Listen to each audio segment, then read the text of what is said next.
ikwento mo muna paano mo nagawa mangopya. Paano mo sinimulan? May ba, nag-exam ka? Oh. Sinusulat ko nila pangalan ko. Pagkatapos, di ko alam to. We've got millions of free child place holidays available Paano yun? with Sumilat pa na lang 22 dito. kilograms of Ganun, baggage ganun may katabi mo? Kung ginanong-ganon ko, Oh. wala rin ako nagsusulat. Oh. Tapos ginaganon-ganon now ko. with Oh. Jetson Ano ba yun? Holidays. Oh. Package holidays you can trust. Sige, mga Up to plaka na leisure lang dito protected. sa akin.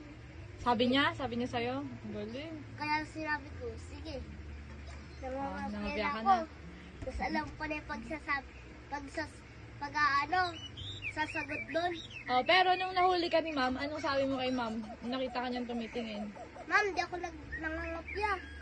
Nanonood lang ako sa kanya kung magaling siya o hindi. Tapos yung umalis na si ma'am, doon na siya sa kabila. Oh. Nakita niya, sumisilip siya sa akin. Oh. Ba't ka sumisilip doon kay Clark? Oh. Wala lang, nanonood din ako. Yung katabi mo, yung katabi mo, sumisilip din sa'yo. Nagkukopyahan kayong dalawa. Nangungopya ka sa kanya, tapos Pag nangungopya hindi din. ko alam, kokopya ako sa kanya. Pag Oh. hindi niya alam, kokopya sa akin. Ang galing! Kabilaan kami. Mat lang yon. Saka minus. Sa mat lang, sa ibang subject, nangungopya ka din?